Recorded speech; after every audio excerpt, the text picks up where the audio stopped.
ہر party کا ایک منشور ہوتا ہے. اب ضیاء الحق سے کوئی پوچھے کہ ان کا منشور کیا تھا؟ جنرل ضیاء الحق یہ قطعاً نہیں بتا سکے کہ ان کا منشور کیا ہے. کبھی وہ ادھر کی لیتے لائن، کبھی ادھر کی لائن لیتے، اور پھر آخر میں کہتے کہ نہیں میں اسلام لانا چاہتا ہوں. بھائی اسلام تو 14 سال پہلے کا آ چکا، اب آپ کون سا اسلام لانا چاہتے ہیں؟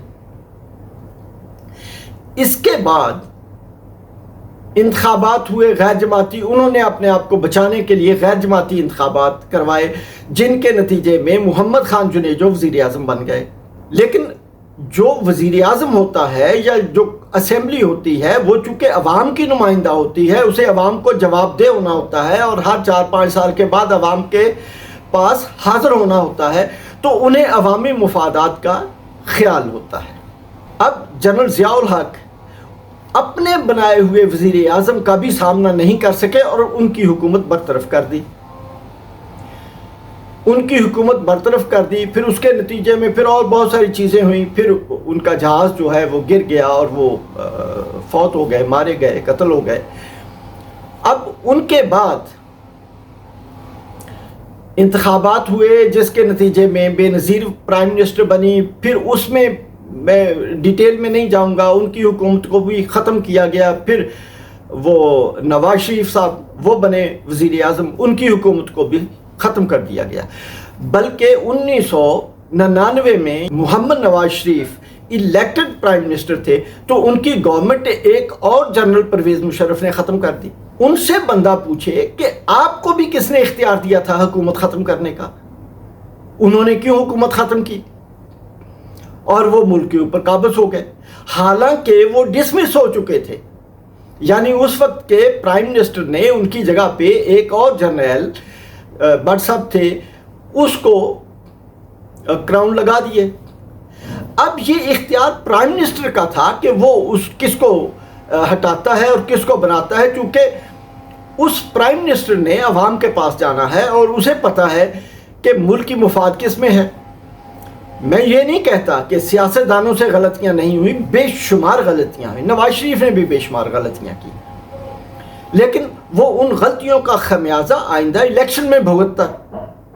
لیکن پرویز مشرف نے جو جنرل تھے، آرمی چیف بن گئے، انہوں نے ملک کے اقتدار پہ قبضہ کر لیا اور نواز شریف کو چلتا کر دیا. اب اس دور میں یہ تمام اگر پاکستان کی ہسٹری جنرل پرویز مشرف تک دیکھیں تو یہ اس بات سے بھری پڑی ہے کہ جو حکومتیں تھیں، سیاسی حکومتیں، وہ گلہ کرتی رہیں یا انہیں چلنے نہیں دیا جاتا، مختلف وہ نام لیتے، لیکن وہ حکومتیں نہیں چل پائی. یہ ایک بہت بڑا المیہ تھا. اس نے جمہوریت کو بہت زیادہ نقصان پہنچایا. اگر جمہوریت پاکستان میں چلتی رہتی تو پاکستان اس وقت ڈنمارک، کینیڈا اور آسٹریلیا سے بھی آگے ہوتا.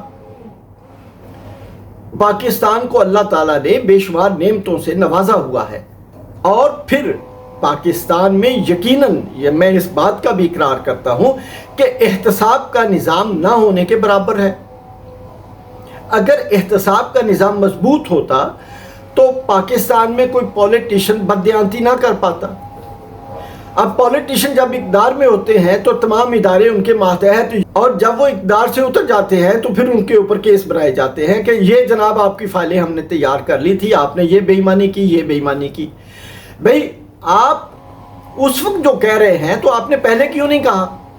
آپ ان کے ہوتے ہوئے ان کو کہیں کہ یہاں پہ بددیانتی ہو رہی ہے تاکہ وہاں بددیانتی ہو نہ سکے اور قومی دولت کا ضیاع نہ ہو سکے. لیکن ہماری اینٹی کرپشن ہو، پولیس ہو یا کوئی اور ادارے ہوں، انہوں نے جب حکومتیں اقتدار میں ہوتی ہیں تو ان کے اوپر احتساب کا شکنجہ نہیں کسا، حالانکہ انہیں احتساب کا شکنجہ کسنا چاہیے تھا تاکہ ملک کے اندر بددیانتی نہ ہو. اور پھر اسی طرح عدالتوں کا نظام جو تھا، انصاف کا نظام جو تھا، وہ پاکستان کے اور دنیا میں کئی ممالک کے، بہت سارے ممالک کے انصاف کے نظاموں کے مطابق نہیں تھا. اسلام کہتا ہے کہ انصاف سپیڈی ہونا چاہیے، جبکہ ہمارے نظام میں 30 40 سال کیس چلتے رہے اور ان کے فیصلے نہیں ہوئے۔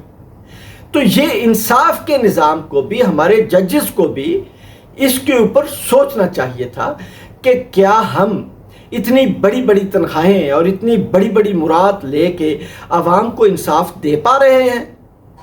اگر ہم ان کو انصاف نہیں دے پا رہے تو ہمیں بطور جج بھی کام کرنے کا اختیار نہیں ہے۔ اس کے ساتھ ہی میں اجازت چاہوں گا۔ اللہ حافظ۔ پاکستان زندہ باد۔